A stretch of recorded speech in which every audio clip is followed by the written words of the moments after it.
Good afternoon, listeners, and welcome to the Teaching Service Commission Hour, your weekly community engagement program brought to you by the Sierra Leone Teaching Service Commission. I'm your host, Davida Gaba, and I'm thrilled to have you with us today as we dive into the important topics, issues, and developments shaping the future of education in our beloved Sierra Leone. Each week, right here on the Sierra Leone Broadcasting Corporation, SLBC, we'll be discussing the policies, initiatives, and activities of the Sierra Leone Teaching Service Commission. Everything from teacher recruitment and training to latest on educational reforms and how these changes affect you, your children, and our communities.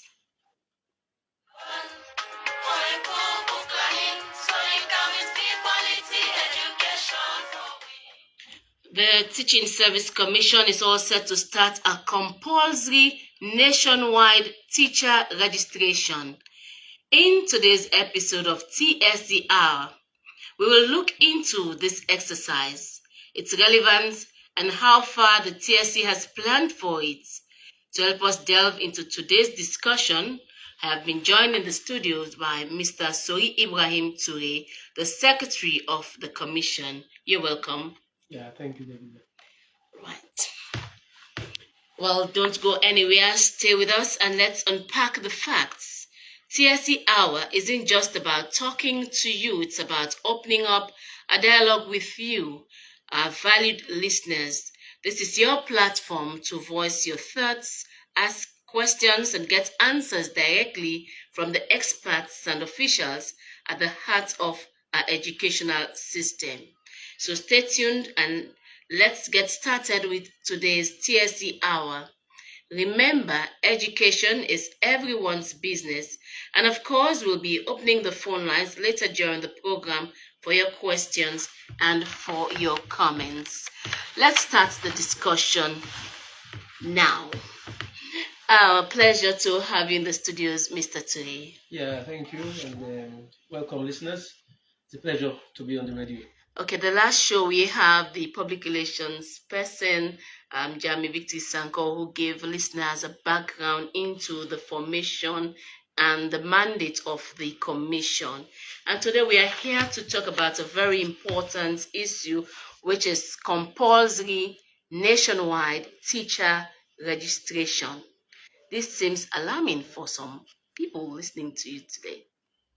Well, it's about us knowing who is in the classroom. Mm. Because when we started operations in late 2017 and then 2018, the information or data on teachers was handed over to us by the Ministry of Education. You have teachers who are on the payroll then, and then you also have teachers generally who are in the workforce. And this mainly comprises of government and government-assisted schools, private schools, mission schools, whatever you call them, as long as it's a school. So since 2018, we have been struggling with managing teachers in our schools. We all know the workforce is quite fluid and quite dynamic. Our teachers, we have some in our schools. Some just abandon schools and we have these complaints. And then some are diligent in their offices, in their schools, they're doing their work. But others, the schools to which we may have deployed them, they have moved on to other schools. So we no longer have a clear picture of where everybody is. Because if you're a teacher, we need to know where you teach, and we also need to know who you are, what your qualifications are, and the full profile of you as a teacher. So working with our partners, the World Bank through the Free Education Project, because that project is a multi-donor trust fund, which has several donors contributing to that fund. So we thought we need to now have a registration of all our teachers. And this time, what is different about this registration is that it is done by TSC, not the usual annual school census, which is done by the ministry. We only support. But this one is homegrown TSC activity. So meaning we're leading on it, and the data we're collecting would contain the parameters that we want. Because on the census, it's the Ministry of Education that owns that data, and they have several fields of several information they're looking for across the sector. So not just teachers. Teachers are probably just one subset of the whole the data they are asking for. But ours is teacher-centered, teacher-focused. So we want to register all teachers in our schools. Okay, so let me give listeners a reminder that we are live on all of our regional stations, 6 regional stations: Kono, Magoka, McKinney, Kenema, Kailaung, and Bo at the moment. And you're listening to the Teaching Service Commission Hour, and where you will definitely hear from the experts as they explain to you exactly what is happening in the Teaching Service Commission, and now they're talking about compulsory registration for all teachers. So you've already explained why the registration of teachers. So what category or categories of teachers is the commission targeting for this registration, Mr. Today? All teachers. Teachers in government schools, teachers in private schools. And let me make this clear for our private school colleagues. We want to know who these teachers are in your schools. Please open your doors to our focal persons who will be going around and doing the registration, our registrants. So please allow them in your schools and do the registration. They'll take the profile of teachers in your schools. They are not there to go into your administration or to interfere into any other administrative matter for your school. What they are there for is to just register teachers. So we have a profile of our teachers. The annual school census is saying we have about 93,000 teachers in the workforce. So it's those 93,000 teachers we're targeting.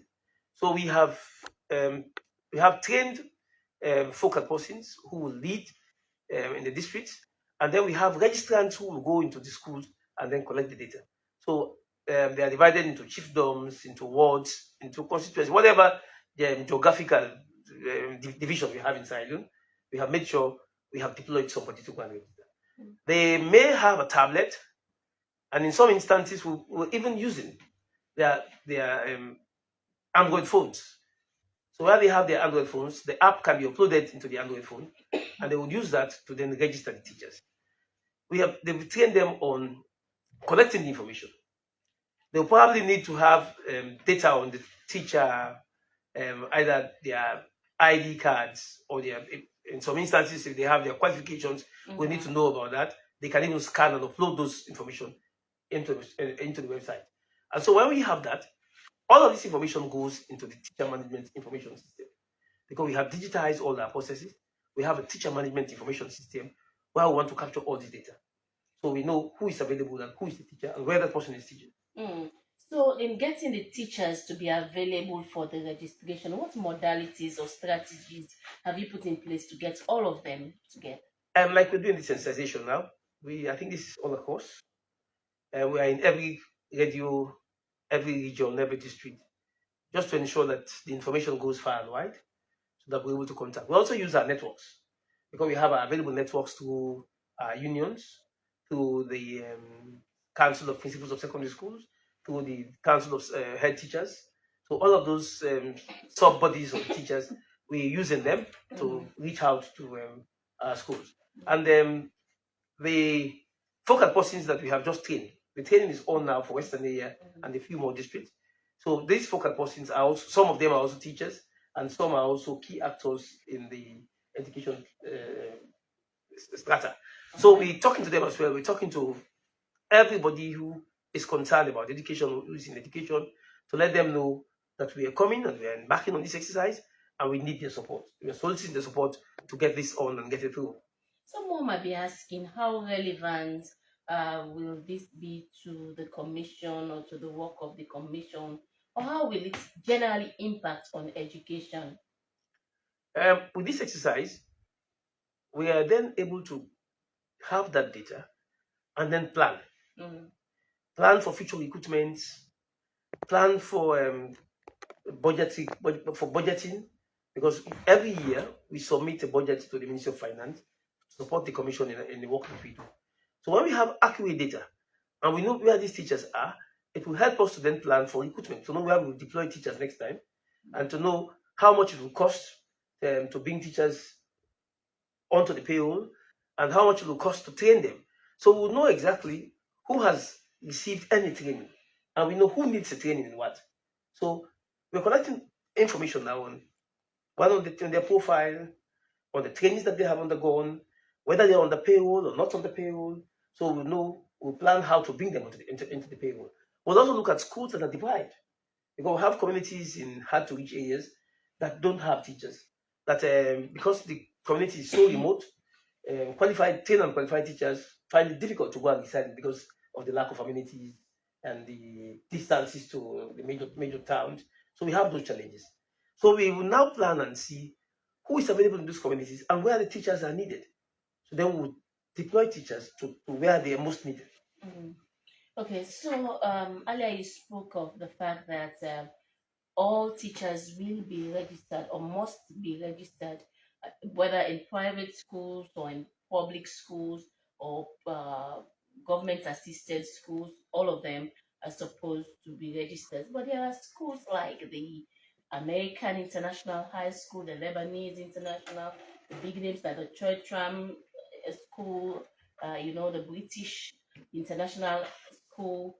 Are these teachers also going to be part of the registration? Yes, they will. I have sent out a letter that the registrars will be taken around, signed by me.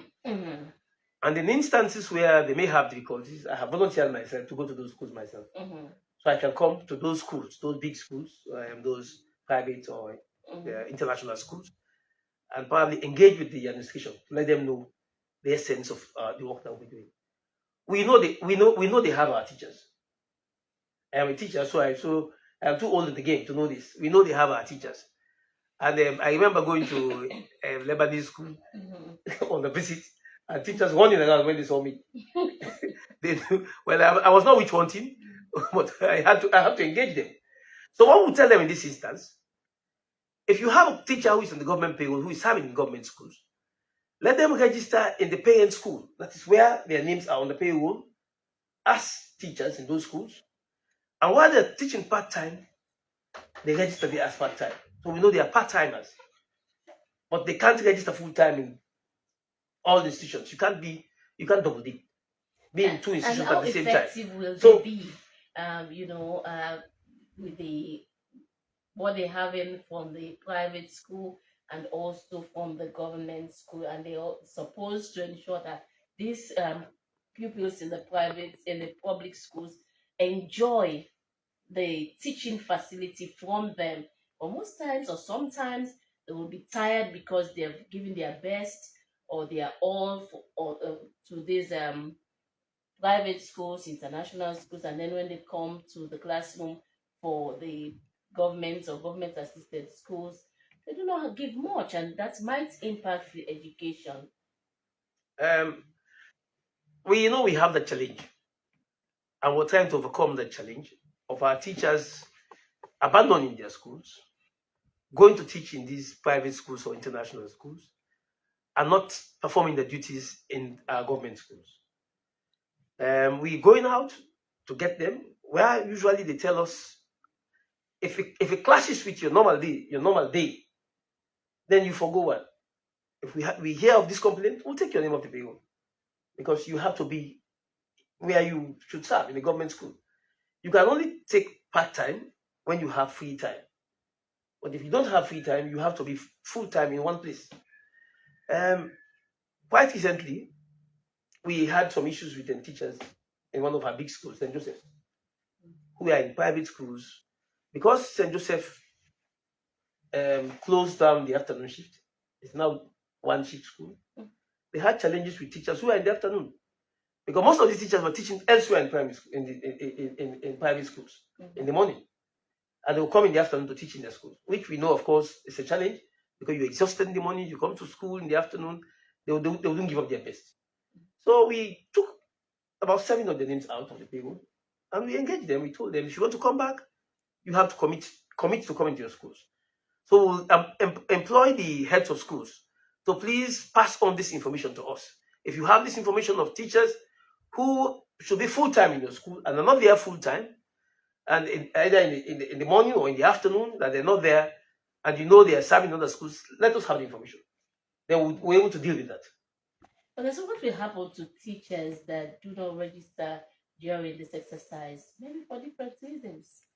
Well, you would have yourself to blame. You'll be left out. We will not have data on you. Because future equipment will have to go to that data to plan for our equipment. So we have your information, which will make it easy from the teacher management information system. We'll just transfer that data into the equipment portal. So because we'll have your NIN, we'll have your biodata, if you have NASIP number, we'll have your NASIP number. If you have telephones, we'll collect telephone. I think 2 telephone numbers we'll collect. So if you have a telephone numbers, we'll have that. So we'll have your address, we know where you are and where you serve. So when we want to recruit for schools where we know we need teachers, we know who to contact in those communities and get you to apply. Because we know you exist in that school, they will reach out to you to say, this community is closest to your residence. If it's about 3 or 2 kilometers, we'll let you know that the vacancy exists, and then you can apply for that vacancy in the school nearby. Let's talk about the registration process, the time frame. Are you going to have, of course, maybe mobile teams to schools? So, and you will have to stipulate the time that you'll be going to those schools. So, within which period should teachers expect the team to go to their schools? Is it within? Are you going to be in a particular school or community or area for a week or 2? You know. It's 2 weeks. A 2 weeks window, and they will go to the schools. Mm. They will not disturb classes, of course. They will engage the head of school, and then the other school will look for an appropriate place where they will sit, and then do the registration while the school day carries work in the school continues. So they will not disrupt work of the school in that day. They will just be around and then collect their information and then engage. And we have close to 900, I think, almost 1,000 that we have trained that will be deployed. We trained close to 1,200, but some were difficult in learning to use the app, so we of course have to drop some of them. But we have close about 900 that will be doing this work. Okay, so we also have at least around 93,000 teachers, tentatively for now, considering the time frame, maybe your capacity in terms of the available manpower to do the work. Are you sure you will be able to complete the registration process within the time you've stipulated? I think so, because of the 90,000, we're doing almost 900. So meaning it's 100 schools or 100 teachers per registrant. So, and in 2 weeks, at least you can do 100, because it's just collecting the information and data and then uploading them. So we took 3 days training them, and we didn't just train them in the classroom and then just ask them to go. We went to schools, we piloted. We went to schools, so we did dummies. And already we have information now on our database. Because whilst we were training these folk apostles who were going to register for us, we also went out to schools that were close by in the communities. So meaning we have already collected information on those schools, or teachers in some of those schools. So we now have that in our database. So when we go out now, we look at probably schools where they did not visit. That's where they will now go and then do the process. And we have a buffer. So of about 60 or 80 who would go probably troubleshoot and then go support them where there are issues. Okay. So what should teachers or Sierra Leoneans expect from the Teaching Service Commission after the registration process? You now know you have a commission that is in charge of its workforce. A commission that now have the full data on teachers. And it's a commission who now knows where our teachers are. We know over the years, the missions that operate these schools will transfer teachers without informing us. So a teacher might have been recruited in one school, say Fataraman, in Zimba school, and then City Council may have transferred that teacher to another City Council school in Wellington without us knowing. because they were in charge of transfers and promotions before now. But all of these have now been transferred to the TSC. So we have the payroll.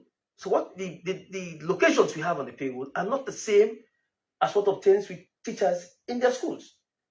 So now what we're saying is, tell us your new school where you are.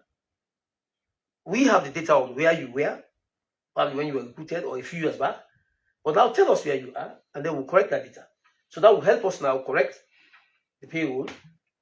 So we'll now be able to tell which teacher on the payroll is located to which school, is deployed to which school. So we will know exactly if a school needs 10 teachers and it has 4, we know we have a vacancy of 6 to fill in that school. So all of these vacancies we will now be able to tell. Then we can do that. And also we're looking at if we have issues around teachers, so we know who these teachers are. So we're able to plan and then work with them. Okay.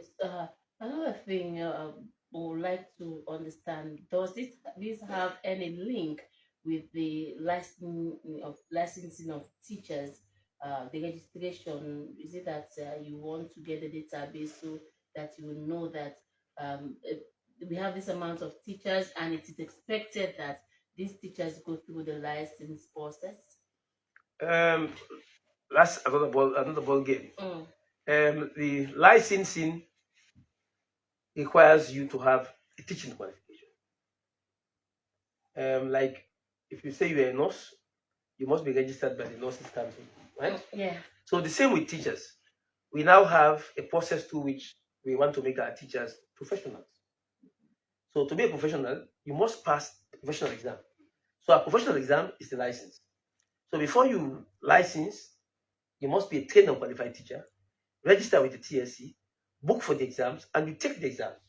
So when you pass the exams, then you're now a licensed teacher. And that license has an expiry date. It's for 3 years, and then it will expire. Then you come back to take another license. But the initial entry, before you become the teacher we want, or a teacher on our database as a licensed teacher, you must register and then take our exam. But for this mass registration, we're looking at everybody who is in the classroom.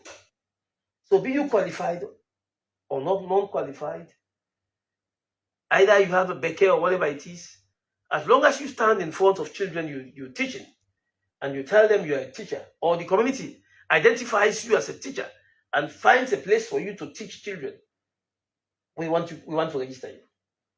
We want to know who you are in that community and what you do in that community. So we have a profile of you. So if there are issues, it's easy to then find out who is that person or who did what in any community. So we know where the teacher is and then find the teacher. Okay, but today, even sometimes when we have national registration and the announcement will be all over the place, you see people will be waiting for extension of time so that they will go back and say, I have issues. That was why I was unable to be part of the registration process. Have you also considered that? Well, we have district offices. When we conclude on this time frame set, remember we are recruiting people, we're paying them. We can't keep them for days on end. So we have to end at some point, and then all those who may be left out can then come to our offices to complete the process.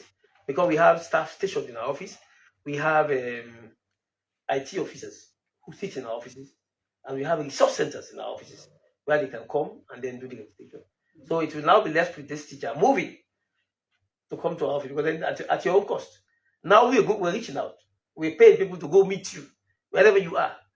So at least at a radius of about 3-5 kilometers, with every village, you'll have somebody who is doing the registration. So this is an opportunity, this is a window that we should not allow to just slip by.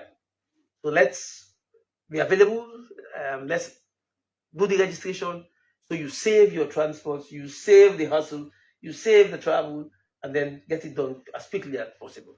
All right, so how involved is the Sierra Leone Teachers Union and maybe the private school, is it association or so, in regards to what you're doing at We've engaged them. We've had stakeholders engagement. We have several engagements all across the country. So every mission, every stakeholder that has a stake in education has been informed. We have met, discussed with them, and we're also taking them along. We're taking them along So it's not just a TSA thing, but it's the whole sector. So taking all those people down, the ministry, the technical and higher education, the SLTU, all of these players will be part of our team that will be going around the country. Okay, for the benefit of our listeners, from the Teaching Service Commission's point of view, who do you consider as a teacher? For this conversation Mm. and for this exercise, it's somebody who teaches children in a formal establishment called the school. That is for this exercise. For the TSC, we refer to a teacher as a trained and qualified professional. A trained and qualified teacher. That's why I'm qualifying it. You have teachers who are trained but unqualified, meaning they may have a degree, but the degree is a general degree. They don't have an education degree, so they are not qualified. They're only trained in their subject area. They have the discipline in the subject area, but they are not qualified teachers. So a trained and qualified teacher is a teacher who has requisite qualification, meaning with education, and then that will be licensed by the TSC. But now we have broadened the scope to include everybody. Including the UU? The UU, everybody. So we've opened it up, at least for this exercise. And this may be a road that we could use to bring them to the profession, at least encourage them. And probably when we know the number, then we'll see how we probably provide them with support through our teacher training colleges to give them some either tailor-made courses that they can take to make them qualified teachers. So this is an opportunity. So teachers, this is an appeal. Take advantage of this opportunity and then register with the TSC, and then the TSC would know what your needs are. We'll have a full profile that we'll then use to provide for you, provide for the workforce, and cater for our teachers. All right, continue to be part of this program. Here's Mr. Sori Ibrahim Toure, and is the Secretary of the Teaching Service Commission, and is on this program this time around to talk on compulsory nationwide teacher registration, which they will embark on soon. And is here to tell the teachers to get ready for that exercise. And you're listening or watching this program through our Facebook Live or through our regional stations across the country, from Mabroka, Kenema, Bo, McKinney, Kailan, Kono, and of course Freetown. Well, we will now take a short break and we'll be back shortly. Stay tuned. Educational salon for being number one. Dr. Julius Malabio, now ready for what younger one. For improved book learning, so you can receive quality education for we.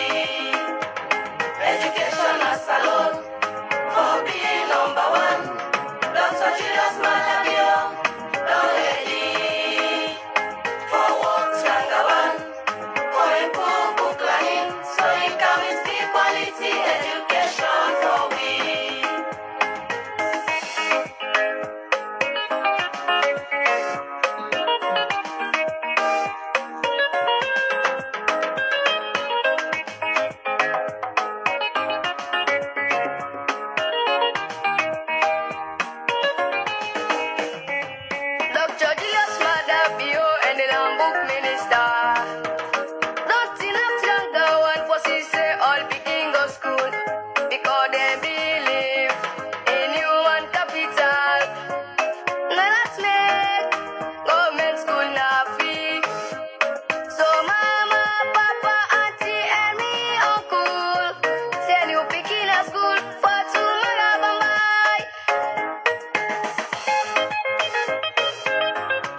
Educational salon for being number one. Dr. Julius Malagio, don't ready for work Changawan, for improved book learning, so you can receive quality education for we. Educational salon for being number one. Dr. Julius Malagio, don't ready for work Changawan, for improved book learning, so you can receive quality education for we. Welcome back to the Sierra Leone Broadcasting Corporation, and you're listening to the TSC Hour, your weekly engagement program brought to you by the Sierra Leone Teaching Service Commission, wherein you'll be able to understand important topics, issues, and developments shaping the future of education in our beloved Sierra Leone. Well, we've been talking about the compulsory nationwide teacher registration. Mr. Ture, we know that it's a 2 week slated exercise, but do we know when it will start in earnest? It will start on the 20th. Of March? Yes, and then run through March 31st. Okay. It's 20th March. Yes, on to 31st March. So we're completing the trainings this week. I think tomorrow is the last day for the trainings, and then we'll have a few days of rest, and then get us prepare, and then 20th we will deploy. Okay, it seems as if it's just for weekdays, Monday No, to we Friday. would go through we have even Saturdays, Mhm. because that's why they will go to communities. Okay. Yes, so they can approach teachers in their communities, and schools that have that Sundays, Muslim schools on Sundays, they will go to those schools. Okay. Yes, so it's right through. All right, let's talk about some other issues relating to teachers. Let's talk about some policies around teacher training, because this, according to one of the benefits you've just mentioned, is that if these teachers are registered, you have a database, you will know where they need help when it comes to training facilities. So what have you been doing before now to ensure that teachers have the requisite training to handle issues relating to education in the country? Yes, thank you, madam. I think we've been doing a lot with our teachers.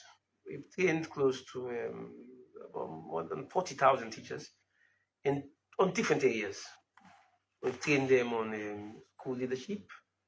We've trained them on the code of conduct, because we wanted them to behave as telling them how they should behave or how they should carry themselves when they're in schools.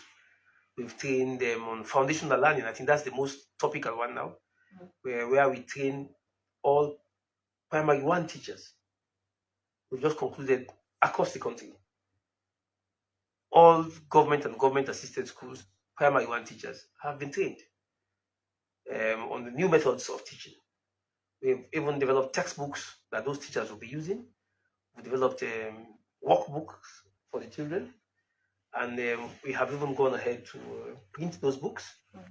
And those books will be arriving in April, and they will distribute the books across schools in the country. So we're not just training them, but we have also have textbooks developed that they will now use to teach, and then workbooks for the children. We also have teacher guides, and then I think for quite a while we've not been having posters in schools that could have some depicting some pictures that will help the children learn, and this becomes teaching aids for our teachers. So we're also supporting them with teaching aids. So these are all some of what we have been doing in training our teachers. So we issue them with certificates. So when they train, you have a certificate, and that certificate goes into your portfolio, because we will upload that certificate into our database, and in that teacher's record, we'll have that certificate kept digitally in the teacher's portfolio. So when you want to go apply for promotion, you then submit those certificates to us, which are evaluated, and you earn credit points, and those points contribute to your promotion to get to another level. And then, of course, promotion goes with a pay increase, and you're now in a new category. Okay, so another thing is that it is no secret that some teachers are in the classroom because they want a job.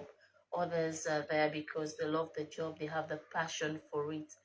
But at the same time, there's this issue of limited number of teachers. I don't know if I'm correct according to your research of teachers in the STEM subject, the sciences, the maths. You do not have a lot of teachers opting for that. Even in schools, a lot of children or pupils love the easy ones rather than to go for the calculations. So what have you been doing in that light? Um, it's been a challenge. Of course, we know we have scarcity of teachers in the STEM subjects. That's science, technology, engineering, maths, and now we've added agriculture and maths, so STEAM. Mm. We need those teachers in the schools, but we don't have them. I was narrating the story the other day. I was passing through McKinney in the morning, and I saw and it's by Kuma, lots of girls and women going into that college for nursing.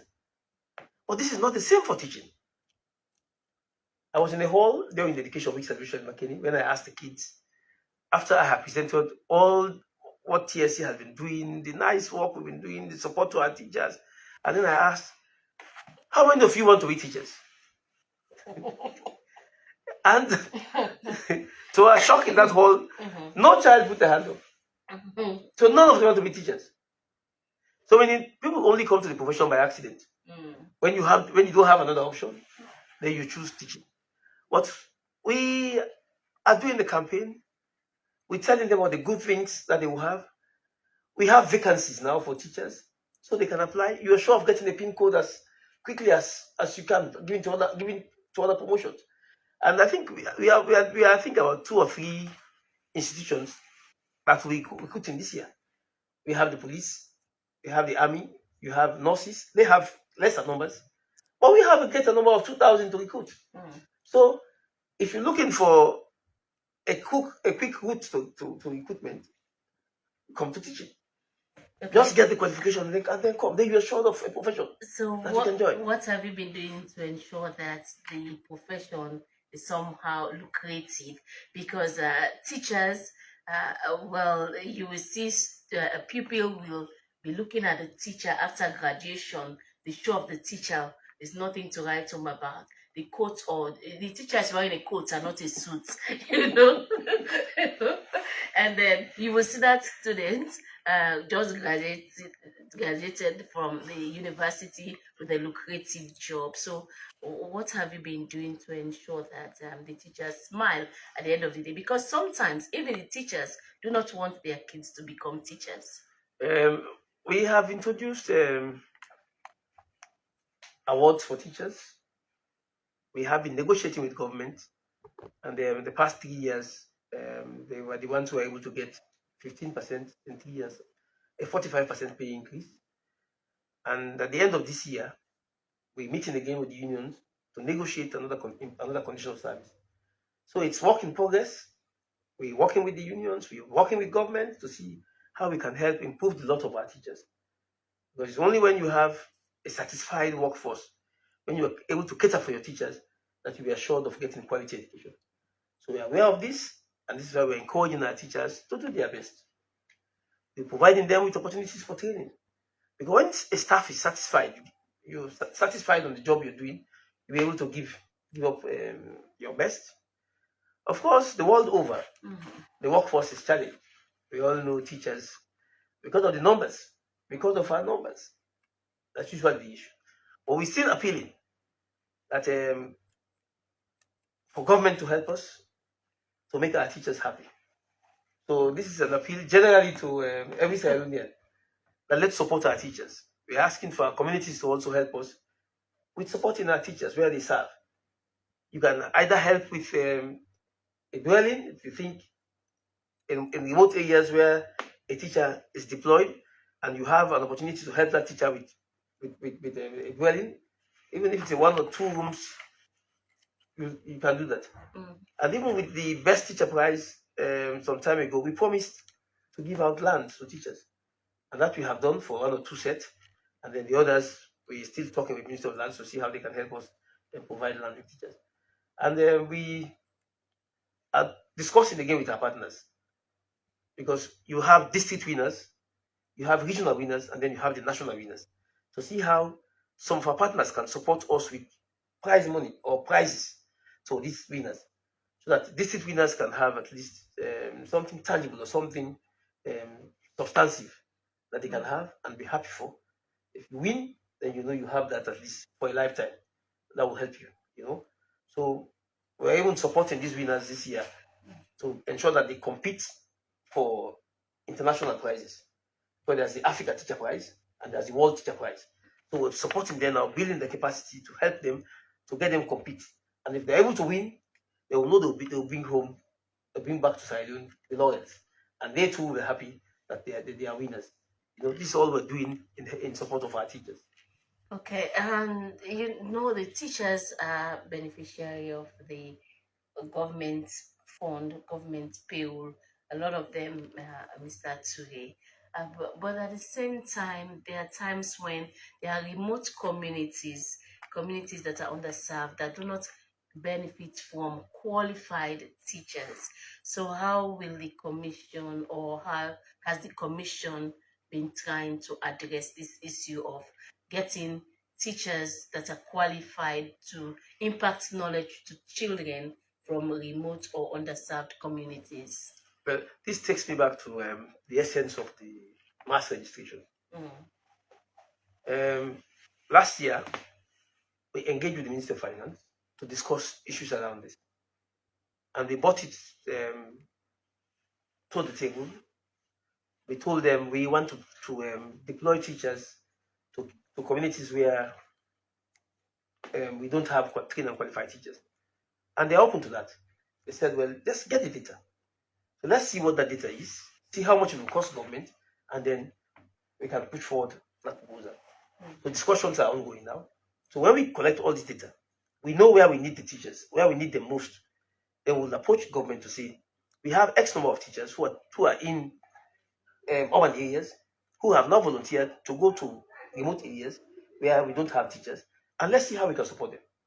Are they going to the have conversations are on now. Are they going to have additional For sure, stipend, yes. bonuses? I remember when I was in school, or when I started teaching, we still have what we call remote allowance. Yes, there was science allowance, teachers who were getting science, there was senior teacher allowance, and then there was remote allowance for teachers who were teaching in remote communities. So we want to see how we could reintroduce this. So the conversations have begun. We're talking with the Minister of Finance, talking with the unions to see what we can do. But all of this needs budgetary planning. You need to plan. You need to know how many, what's the number you're talking of. If we can stagger, we'll probably look at 1 or 2 districts in a year, and then we change to another district in a year. So we'll see how much government can take in the first year, and then probably in subsequent years, how many will take, and then we can support them.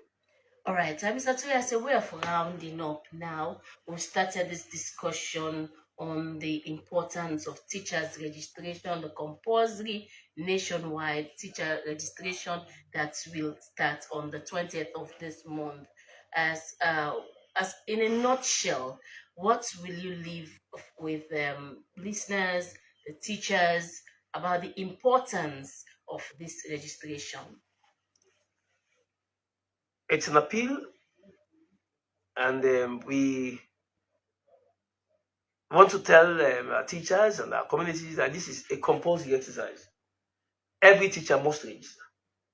It's a compulsory mass registration of teachers. So please avail yourselves. If you're a teacher, let us know who you are and tell us about your profile so we know your status.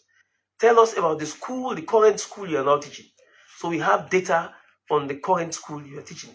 So please, this is coming from the commission, the management of the commission, that we are coming out, and we have our registrars who will be going out to do the registration. Please give them your time and then do the registration. All right, I think we'll leave it there for today, and we want to say thank you to the Secretary of the Commission, who has been with us, Mr. Soy Ibrahim Ture, and he was talking about the compulsory nationwide teacher registration. And be reminded that this program, TSC Hour, will be on every Thursday at 4 p.m. and it will be until 5 p.m. where you will have the opportunity to understand the work of the commission, their function, their roles, mandates, issues around development and shaping the educational system in the country.